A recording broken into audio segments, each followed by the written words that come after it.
We are back with Macy, the recycling and waste reduction educator with the City of Greensboro, and we are talking all things recycling and taking your questions. All you have to do is text them to the number on your screen.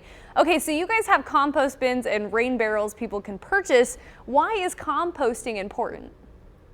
Okay, so composting is so important because anytime you send any food waste to the landfill, like if you throw away a banana peel or an orange peel or anything like that, it is going to go and sit in a landfill basically forever. Its nutrients never return to the soil and it never completely breaks down. Like it takes a very, very long time for anything to break down in a landfill.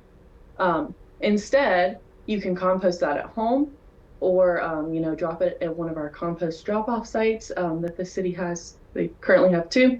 But if you compost it at home, you can mix it with things like leaves, get some really great compost, and add those nutrients back to the soil in your yard. It cuts down on your carbon footprint, and it's just a great way to give back to the environment.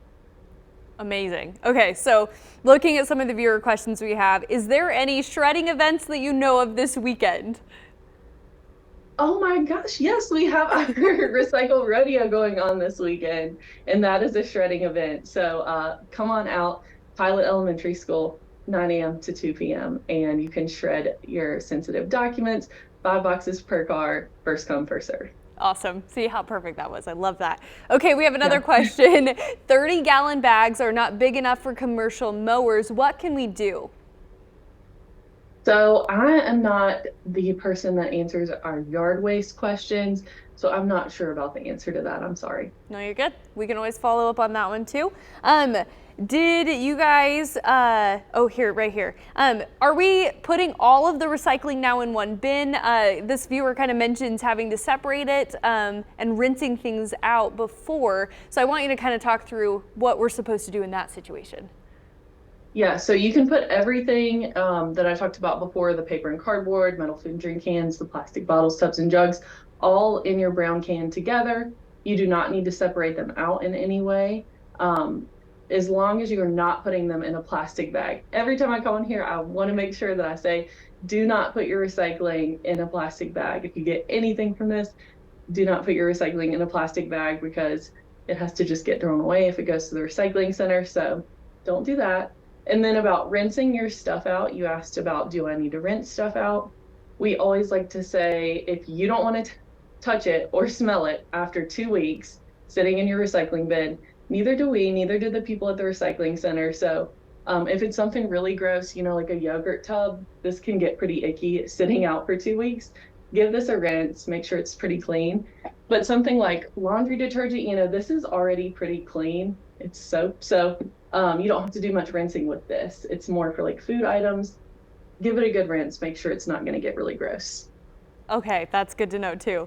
Okay, another viewer question. What happens if someone fills the new recycling cans with recycling items and not leaves, if they get confused there? Okay, so you're talking about yard waste contamination. Again, I'm not exactly sure what will happen with that. I'm sure that there will be some type of system in place to make sure that contamination isn't getting into the yard waste. But again, I'm just recycling, not really yard waste. So. Yeah, and I was gonna say that's something, again, we'll work through. Another viewer question, are glass bottles recyclable?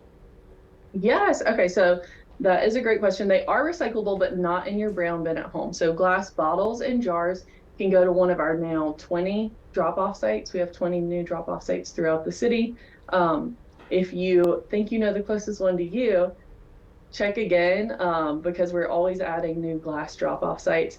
You cannot put them in your commingled recycling, like you're recycling at home. It has to be taken somewhere to one of our drop-off sites to be recycled, but we collect it all and we take it to Wilson, North Carolina to be recycled and turned into pickle jars and beer bottles. So it's a great program, but you just have to take it somewhere. Awesome.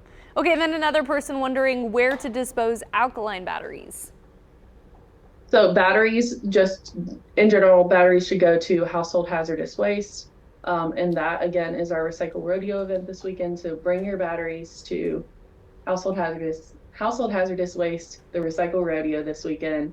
You can also drop them off at EcoFlow, which is on Patterson in Greensboro, like near the Coliseum, so you can take them there too. Awesome.